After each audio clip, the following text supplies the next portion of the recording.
Welcome to the Redbird Report, your destination for the latest on the St. Louis Cardinals. Here are your hosts, BK and T-Bone.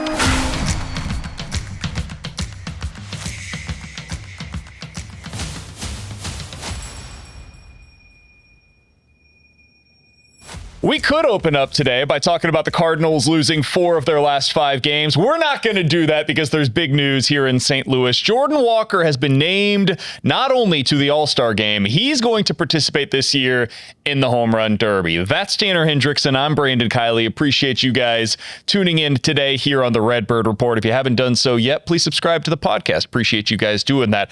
Jordan Walker has a chance, T-Bone, to be one of the 5 youngest players to ever win the Home Run Derby. That is potentially what's at stake for him by doing this and by winning it. But more importantly, he has a chance to put together a crescendo to a first half of the season to remember.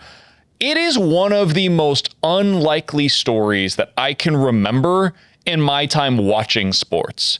I hope people can recall how bad Jordan Walker was over the last 2 years. He was unplayable. He was not a major leaguer. And in fact, he was struggling at times when he was sent down to the minor leagues. This is a guy that as recently as a year ago was batting .215 and slugging .305. That would be a bad on-base percentage. That was his slugging percentage. And this season, in the first half, he has 21 home runs. He leads the major leagues in RBIs so far this year. And oh, by the way, he has already set a new career high with 12 stolen bases in the first half of the year. He right now was on pace for about 37 home runs, 100 plus RBIs, and 25 stolen bases. That is the kind of season you dream about as a kid. And he has the chance to do that at 24 years old. He is a more than deserving all-star.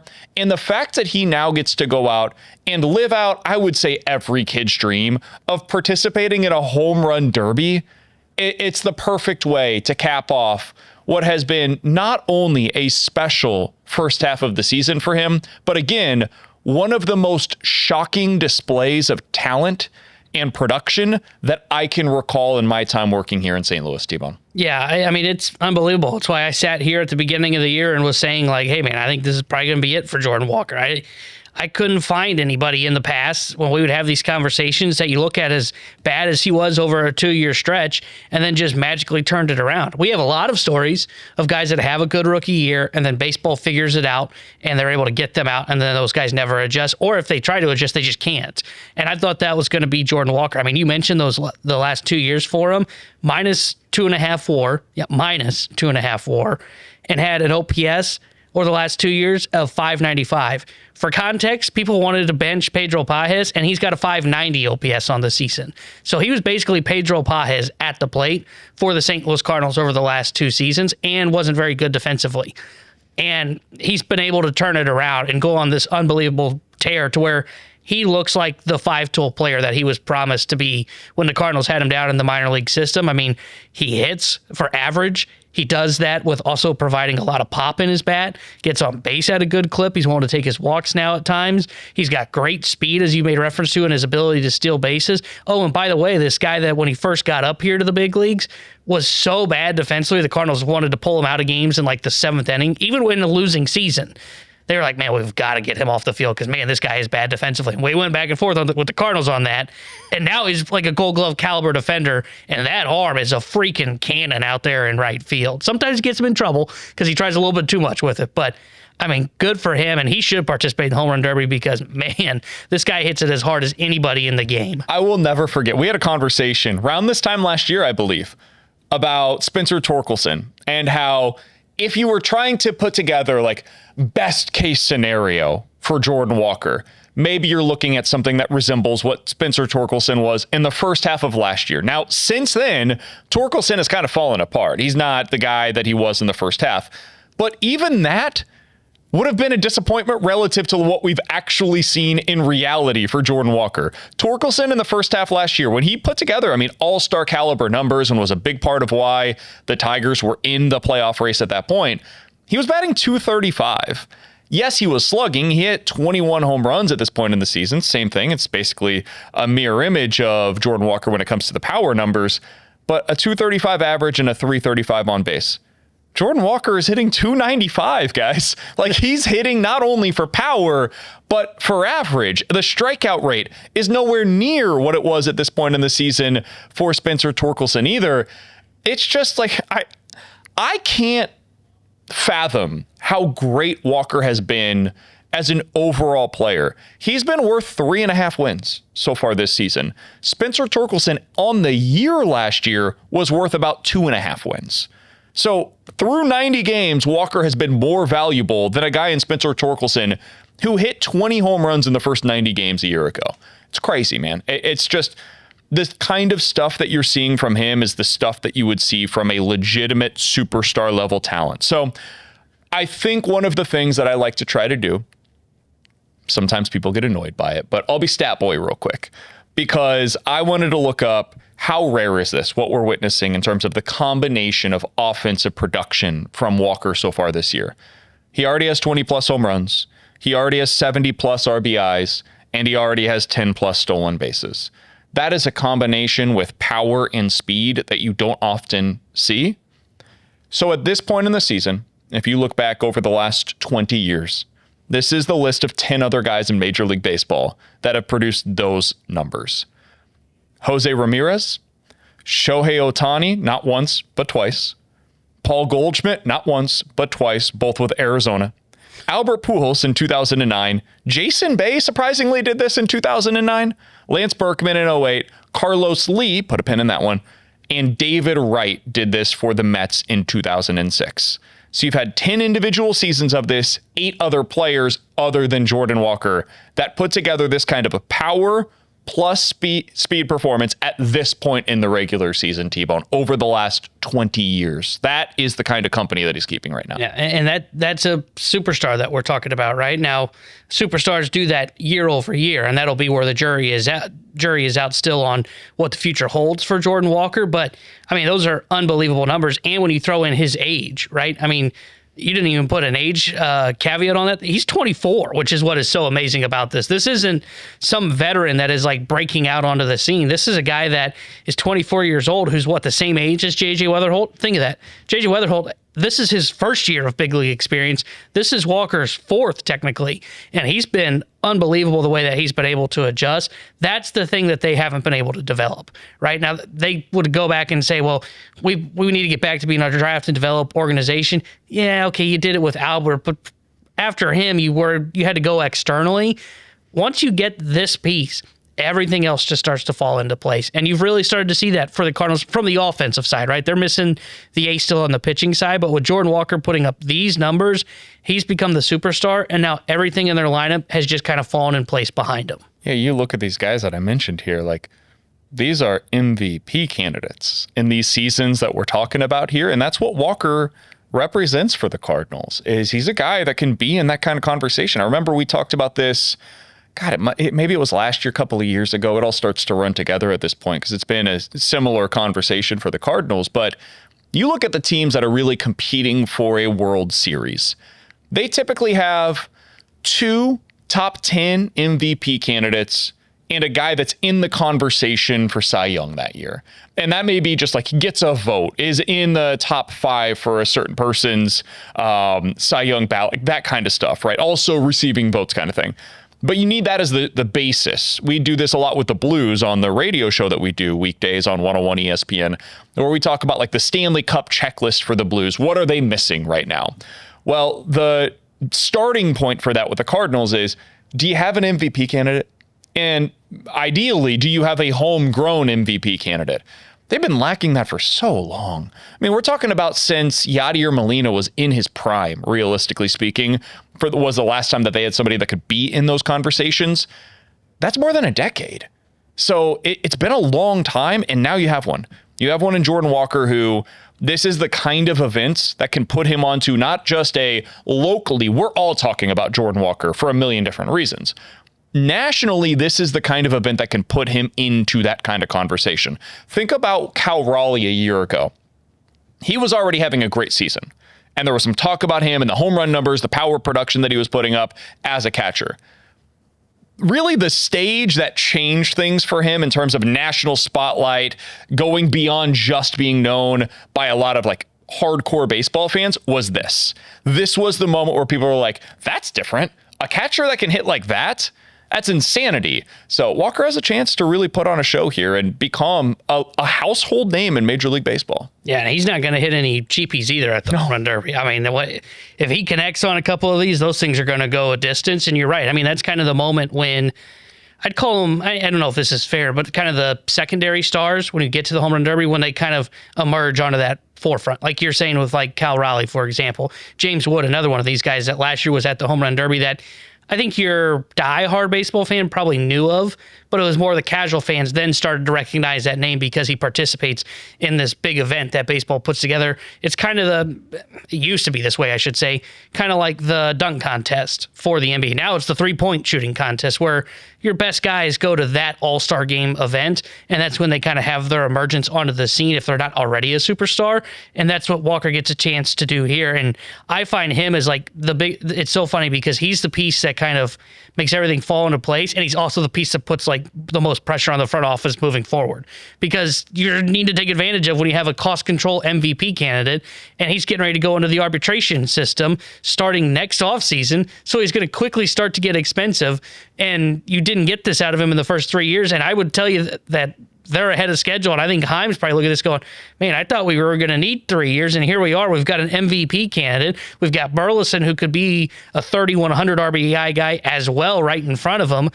We've got a top 4 in our offense that's really good with Herrera and Weatherholt. And then you've got Newpart as a complementary piece, or Baez if you trade Newpart. Like, the offense has pieced itself together a hell of a lot faster than I was expecting it was going to. By the way, of the players that I mentioned earlier, Ramirez, Shohei, Paul Goldschmidt, Albert, Jason Bay, again, that's a weird outlier, Berkman, Carlos Lee, David Wright. Here's where they finished that season in MVP voting, respectively.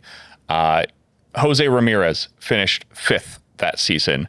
Shohei Ohtani, in both seasons that he did this, now he's, again, an outlier, he finished 1st. He won the MVP both of the seasons that he accomplished this feat.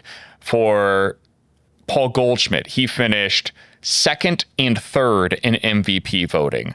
For Albert Pujols, he won the MVP in 2009. Again, going back to Jason Bay, he finished 7th in MVP voting that season. It was the best year of his major league career. Lance Berkman was 5th. David Wright was 9th. And then the one guy that did not get MVP votes that accomplished this feat that we were talking about, again, 20 homers, 10 stolen bases, 70 RBIs at this point in the season, was Carlos Lee in 2006. He was the only guy that didn't end up getting MVP votes. So got robbed there. Yeah, I mean, hell of a season. Was a 900 OPS. I'd have to go back through and see who ended up winning that year, but I'm guessing it came down to the lack of wins above replacement. I mean, that was kind of the starting point of the analytics era. But yeah, he had on the season 37 doubles, 37 homers, 115 RBIs, 20 stolen bases, and hit 300 for the year. That's ridiculous. I don't know how he didn't end up in the MVP conversation, but somehow he was not in it. And the only thing that I think, assuming Walker plays at this pace in the second half, if he falls off, of course, is going to change this answer. But the only thing that's going to hurt him in MVP voting, A, he's going to not finish first because of that Ohtani guy. And then B, it would be just the Cardinals overall, right? Like you mentioned some of those names, like Jason Bay. I don't know how that team ended up finishing, but the way I could see where a guy ends up a little bit lower on this, where you're talking like outside the top 5, is because they look at the team of the Cardinals and they go, they didn't make the playoffs. Yeah, Walker was good. How valuable was he really? When you've got like the Dodgers, you'll have, we'll see if like Churio would get any votes on this or not, but you've got the Brewers, all these teams that are good and make the playoffs. Philly would be, Schwarber will get MVP votes. They will pull some of those away from Walker. It's a little unfair, but he may lose out on votes if the Cardinals end up missing the playoffs. Carlos Lee was traded midseason that year from the National League to the American League. So that might have had something to do with it as well. That would explain it. Where that plays a bit of a factor in that as well. But yeah, just wanted to celebrate Jordan Walker. He is the story of the Cardinal season. He's getting a more than deserving opportunity to participate in the home run derby. I know some are scared about it. I love it. I don't think that this is a real thing. If he's going to go there, he's going to swing his ass off. He'll be fine in the second half. He will continue to be the good player that we've seen so far this season. That's Tanner Hendrickson. I'm Brandon Kiley. Coming up next here on the Redbird Report, we mentioned Cardinals have not exactly been playing their best ball lately. And part of that is because they made what I would consider to be their first puzzling roster decisions of the season. We'll dive into those coming up here on the other side on the Redbird Report. I have mostly given a lot of credit to the Cardinals this season, and to Chaim Bloom specifically, for having a good pulse of this roster. He made the move with Blaze Jordan and Nelson Velasquez at exactly the right time. They switched up the catching situation, I believe, at a pretty good time. They've given Jimmy Crook some runway. They gave Nathan Church runway in center field. They've done a really good job of changing up this roster to fit the needs at any given time. This week was the first time where I questioned that. And it was because of what they did specifically with the doubleheader, but it went really before then. It was their handling of Bryson Motts down at AAA, and then what they did on this doubleheader. For anybody that needs a little bit of a refresher, Dustin May has had some really short starts lately. 1, because of the back issue. 2, because of his ankle getting hit with a line drive and him coming out after like an inning and a third or whatever. So that played a part in really sapping the energy out of the bullpen. You had guys that were just overused.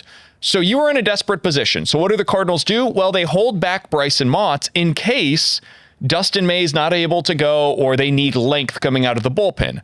They end up not needing that, so they give they give Bryson Motts 2 innings at AAA over the weekend, just to get him a touch, so that way he doesn't go too long without competitive pitches at that level.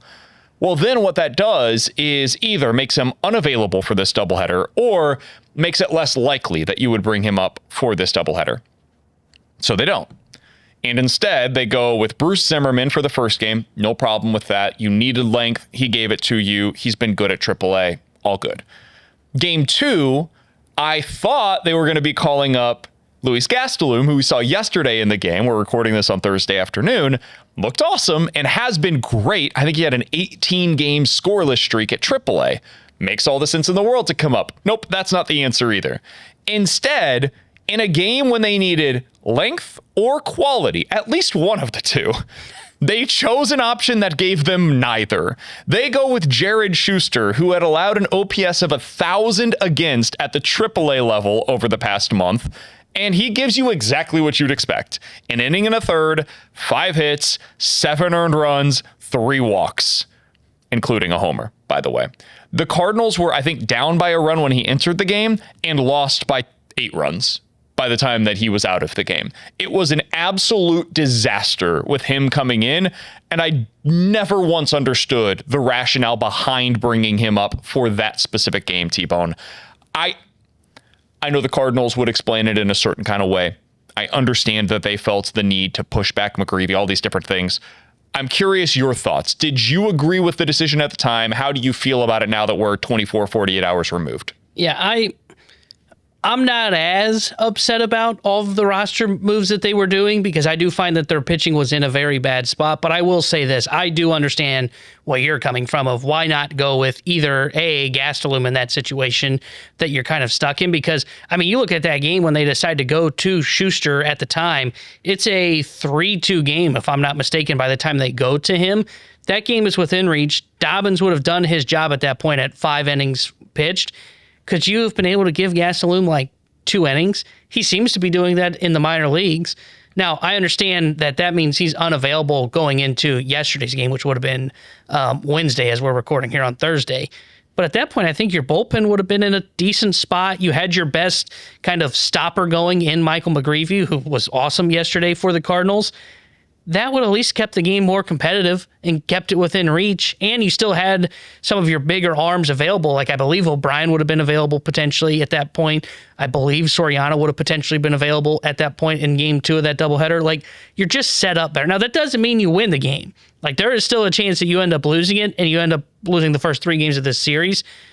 But I feel better about giving yourself a chance. I knew the moment Schuster came out of the bullpen, all right, this game's over. I don't know how they're going to lose. It may be 10-2. It may be 5-2. But I just know that this game is over because I don't trust Schuster's going to give you anything of quality. I mean, you read off his AAA numbers.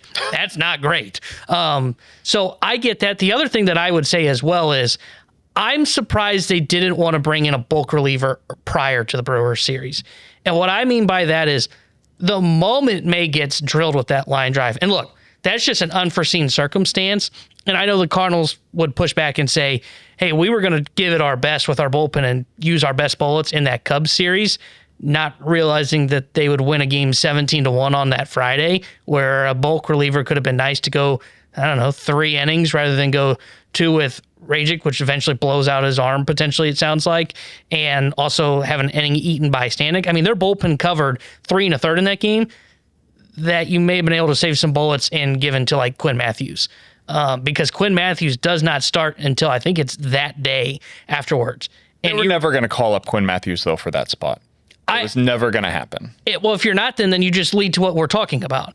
You end up in a spot where you snowball this thing to where you have a bullpen crisis. What they could have done, though, is Bryson Motts. Well, no, because he starts the day that May gets hurt. Like, he was on the same day. That's why it's an unforeseen circumstance. Let me give a quick retort, though, because you're right. He does start that day. He goes 2 innings. They had planned that. That was not by accident. They went 2 innings with him down at AAA for a reason. They wanted to make sure that he would potentially be available for, like, today, basically, or Wednesday. And by giving him those 2 innings, you could have just done that here.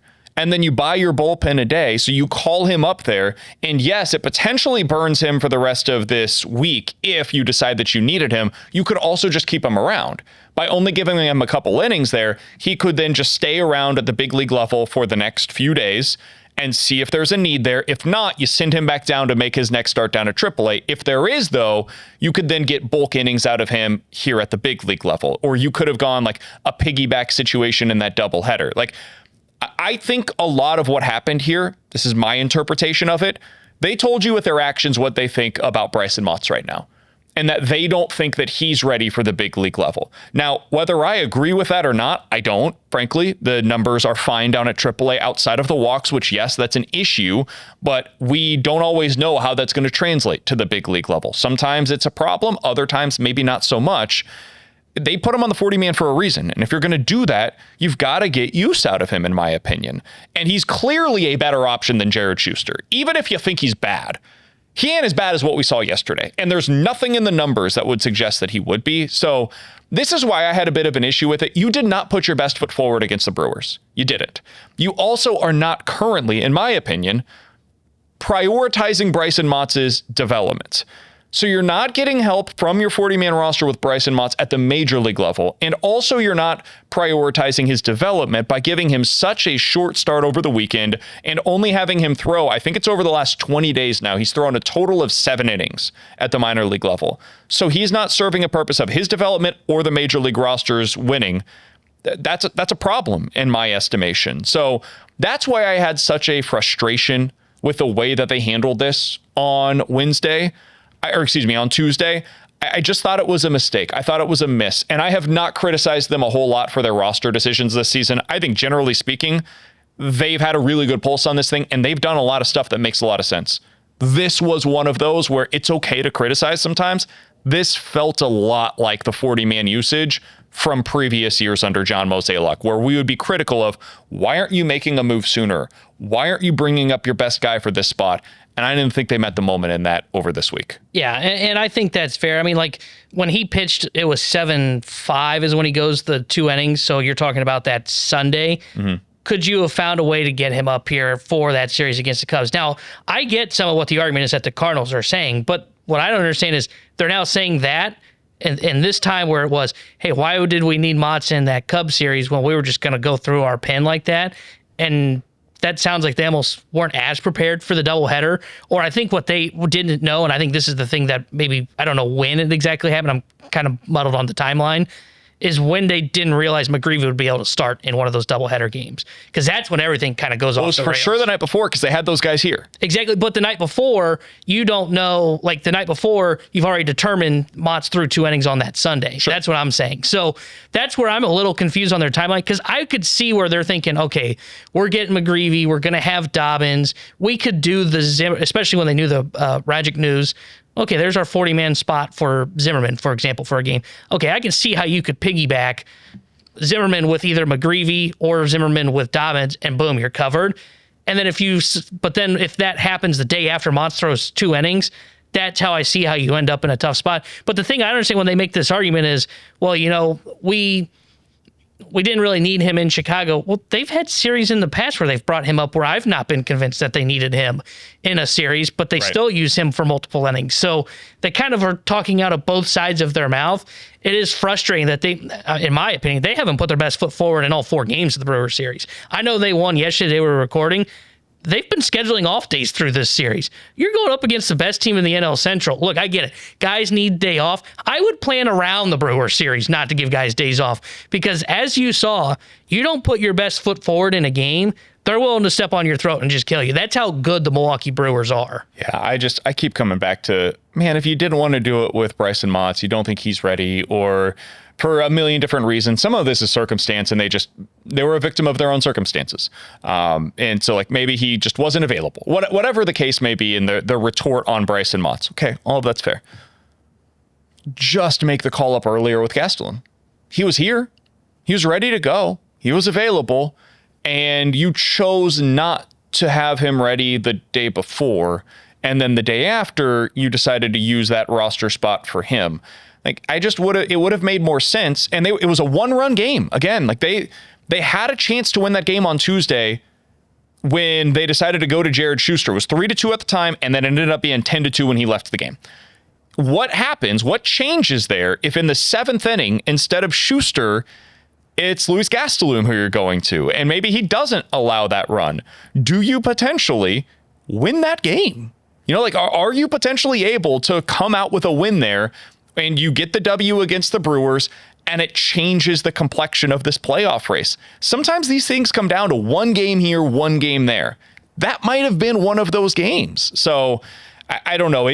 My biggest takeaway from this, and it was probably an overreaction at the time, but it really was my honest to God immediate impression, was that was one of the first times where I thought to myself, oh, they're planning to be a seller, because they're operating as if it's okay if we lose this game. It's not the biggest deal in the world. The standings are not the priority. Felt like self-sabotage. This guy is going to give us 2 innings, and that's really all we care about. It's not a big deal that we're going to lose because he's in the game.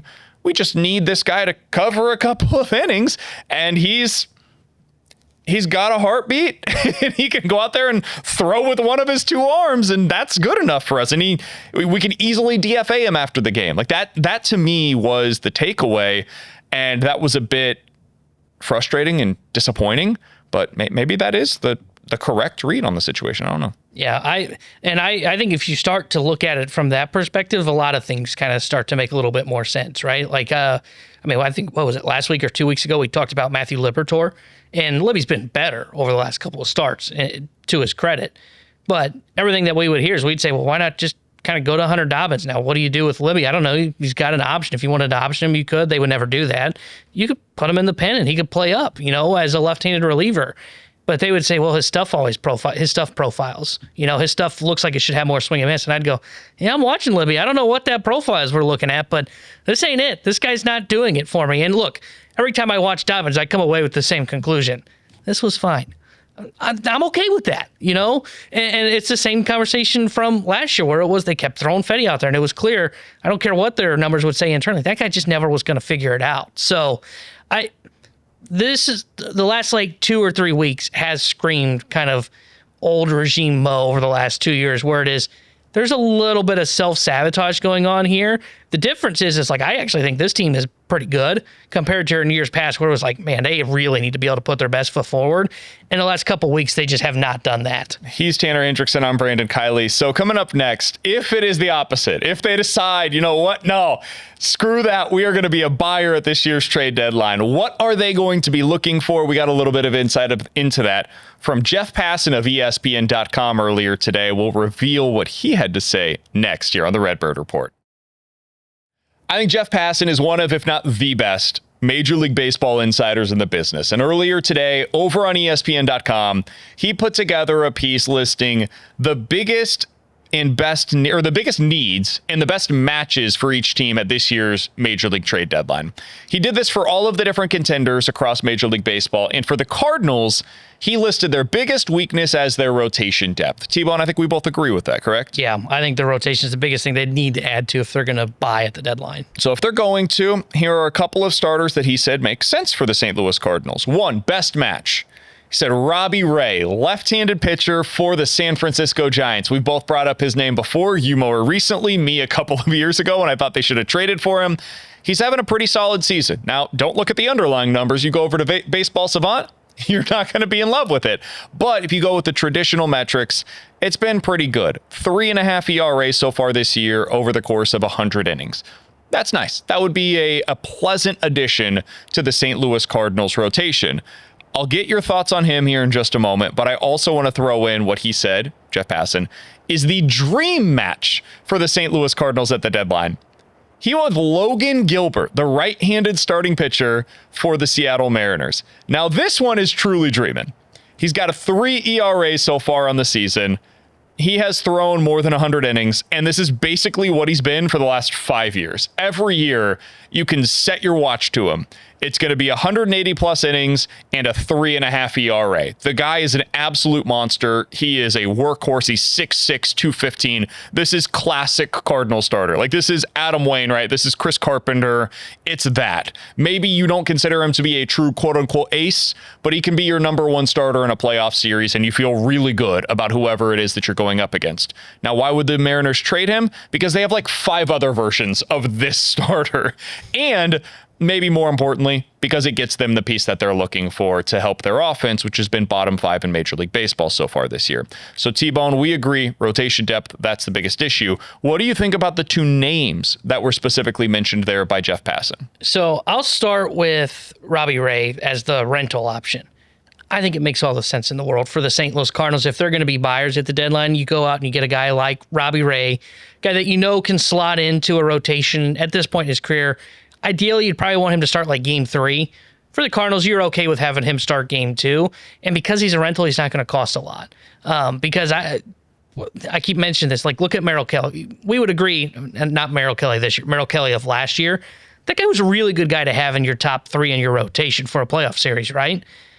And the Diamondbacks sold him for like a bag of goods. They didn't really get anything in it. They didn't even get top 30 prospects from the Rangers in return.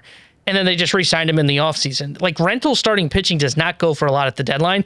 This is the time of the season where you see teams kind of pivot from starting pitching is important, starting pitching is important. All right, let's focus on bullpen arms. Because that's what matters most when you get to October. And that's why we saw the crazy deals we saw last year at the deadline of closers that had plenty of control getting dealt, from Duvall to Bednar to Duran, who got flipped to the Philadelphia Phillies. This is why I keep saying I think it makes sense for the Cardinals to go out and go for a rental if they want to buy at the deadline, because it's not going to cost them a lot. It's not going to cost them any prospect that they really value, or any prospect that, if they're willing to flip them, like let's just say they decide, you know what, we want to move on from one of our catchers. We've got plenty of them. Bernal could get you a really good asset. You don't even have to put him in this deal. Mm-hmm. You could go flip him for a good bullpen arm, for example. On the Gilbert thing, it's not happening.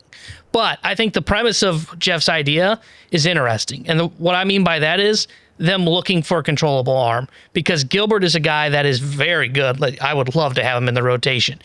I think he's going to cost too much, but I do like the thought process of looking for a guy that could help them both for this year for a playoff run if they're interested in that, but also a guy that would profile to be in their rotation for next year at least, because Gilbert has got 1 more year of control. I think that's kind of the ideal path that they want to go. I mean, you heard Bill DeWitt Jr. kind of, it felt like a slip at the press conference, but he said something around the lines of, hey, you know, we're not going to go out here and look for just kind of a rental that helps us. It was more of control.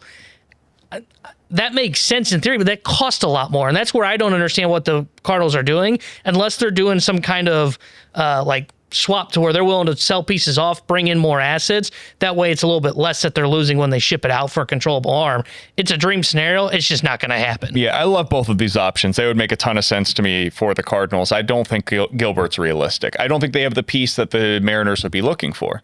Like, ideally, you could get that for Lars Nootbaar, but he's not even the starting point for Gilbert. You'd have to include so much more.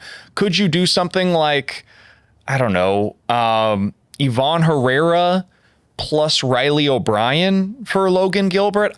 Maybe that starts to make more sense for the Mariners, but are the Cardinals trading Ivan Herrera, who's younger and probably a part of their core, for Logan Gilbert? It just...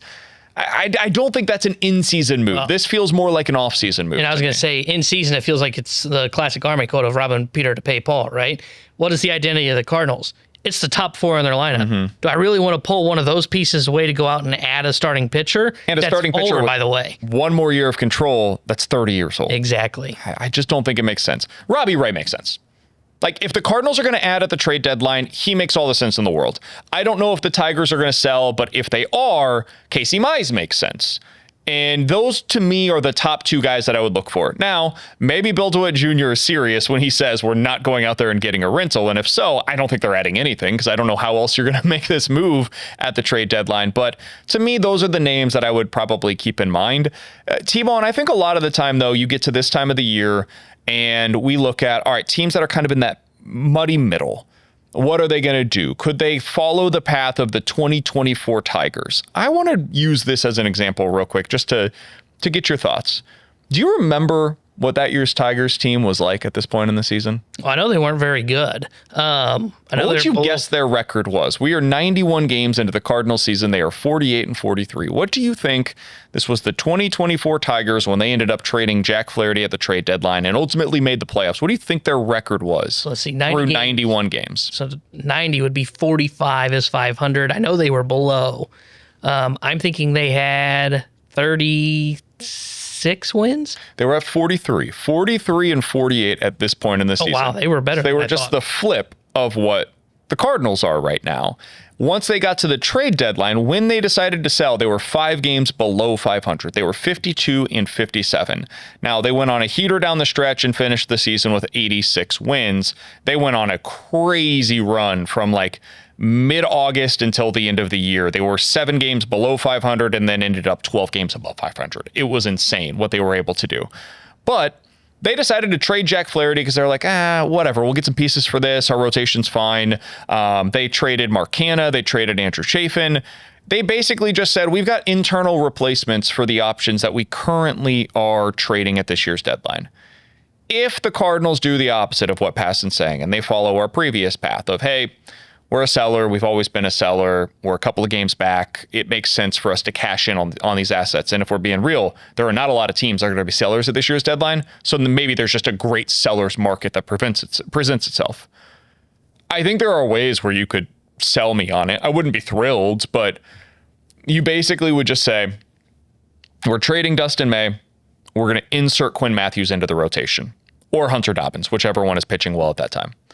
We're trading JoJo Romero. Bryson Motts takes that spot in our bullpen as the new lefty. We're trading Riley O'Brien. Luis Gastelum takes that spot as the closer. We're trading Lars Nootbaar. Guess what? Here's Joshua Baez, who's going to be inserted into that mix. Maybe you throw in, we're trading Pedro Pajes as just like we get a random player. Maybe you get like the next JoJo Romero or the next Giovanni Gallegos in a lower level deal. And we give all of this playing time behind the plate to Ivan Herrera and Jimmy Crooks, and we just play the rest of the season with 2 catchers on the plate. I could see how that would make some sense for them. Do you agree with that assessment? I do. I can see how you get to that conclusion. I'm just not a fan of if you're in the playoff race. And what I mean by that, let me rephrase that. If you are holding a playoff spot, like today, they're not currently holding a playoff position. They are 2 games back of the Miami Marlins as we're recording this. At that point, considering what your stated goal was at the beginning of the year, you can even sell me more on the idea of what you just explained. There's just something for me, and maybe it's just me here. You know, I'm more old school. You're in a playoff spot, selling off those pieces and hoping for internal growth doesn't sit well with me, because I think it's just deflating to that. I'm not high on the whole locker room stuff because I don't know that it necessarily needs to be a great locker room to lead to wins. I do think it sends the wrong message, though, to pull a cord out from those guys and say, you guys really like that Nootbaar guy, huh? Cool, he's gone. I know you're in a playoff spot. You're the 3rd wild card. Sorry, we just traded Nootbaar. Here's this kid. Groom him along and go see if you can make the playoffs. There's just something that doesn't sit well with me, and maybe it's just because I saw the Brewers do this when they traded Hader, and they completely fell apart in the home stretch. And that was a closer, right? I mean, you can even argue, like, moving on from a closer isn't it potentially as valuable as like a Nootbaar, right? Or moving on from your number 1 ace in a Dustin May. That guy pitches, 3 times a week, 4 times a week, and only covers 1 inning. Meanwhile, Nootbaar plays 9 innings, 6 days a week. It just wouldn't sit well with me. I fear that what the Tigers did, and I think they did it by accident. I don't think they felt they had internal improvements. I think they just said, we have to sell. We're 5 games below 500. It's time to move on. I fear they've made that model popular. And I am afraid the Cardinals are going to do that. There's going to be more pressure put on Baez because they did it while they're in a playoff race. And Baez has the profile that screams he could be a kid that really struggles when he gets here. I think the Brewers are the greatest example of this. Like what they did in 2022. Do you think they view that as a mistake? When they look back on it today, do you think that they view it as that was the right decision for the Brewers at the time and now? It's funny because I would say I think Stearns thinks it was a mistake. I think the guy running the show now thinks that was a smart idea, but he doesn't have to be the one that takes the blame for it. The reason I bring this up, that trade was basically Josh Hader, and in return they got Taylor Rogers, Robert Gasser, and Asturi Ruiz. Gasser is now in the rotation for the Brewers. We just saw him. He has not pitched much for them over the last few years. He's dealt with a ton of injuries, but boy, did he look good against the Cardinals, and you can understand the talent that exists there for them. Asturi Ruiz was there for just a second, and then he was used as one of the key prospects in the deal that ultimately landed them William Contreras, who has been a stalwart in their lineup over the last few years and is one of the better defensive catchers as well in Major League Baseball. So I wonder if you had them on Truth Serum, what they would say. They were 57-45 at that year's trade deadline. They were 12 games up above 500 and 3 games up in the division, and ultimately landed at 86-76 to finish the year and were 7 games back in the division by the time that the season came to an end. I really wonder what they think about that, because it could be instructive for the Cardinals in 2026. They may be in a very similar spot, although probably not leading the division this time around. They were leading the division. This would be the Cardinals talking about the wild card. And I think the Brewers, I think on Truth Serum, would look back on that and say, man, that was a mistake. And the reason I say that, and I would really be screaming alarm bells if the Cardinals were in the spot the Brewers were, because, I mean, you look at that Brewers team. Yes, the offense was missing like prime Yelich, but they had some pretty good pieces. They had Corbin Burns, Brandon Woodruff, Freddie Peralta. And for context, Corbin Burns that season ends up finishing 7th in the Cy Young. Woodruff has a 3.05 ERA. Peralta has a 3.58 ERA. And I just looked because I wanted to confirm this because Peralta dealt with injuries and so did Woodruff that year. All 3 were available by the time they got into the home stretch. Add on top of that, if you kept Josh Hader with Brad Boxberger, who was very good for them that year, and Devin Williams at the back end of that bullpen, good luck scoring runs against the Brewers. Maybe their offense wasn't great, but could they have been what the Royals were in 2015 when they won it all? I don't know. Maybe it doesn't work in the modern game, but I don't want to go up against that big 3 in your rotation and those 3 dogs in your bullpen. Why would you not add to that mix? I look back at that and still am puzzled to this day. And again, where it's different for the Cardinals is they don't have any of the following: Burns, Woodruff, or Peralta. You can maybe make an argument that May is kind of one of those 3. They don't have 3 of them, so that's how it can become a little bit better of a conversation. But you know what they have that team didn't?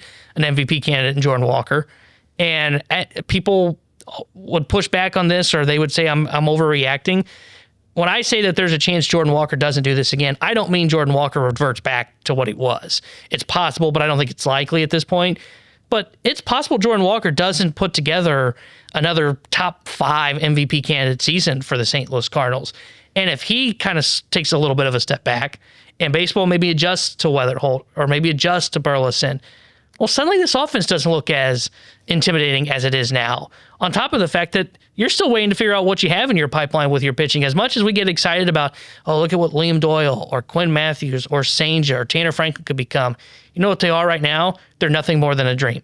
How often have we seen pitching prospects break at this point in their development and then they just never get there? Or they just don't translate to the big leagues, right? It's possible Quinn Matthews gets up here. Not at all the guy that we were expecting him to be. You know how much I agree with you on that point with Jordan Walker and really with this offense as a whole. I look at Vlad Guerrero Jr. as the example for Jordan Walker.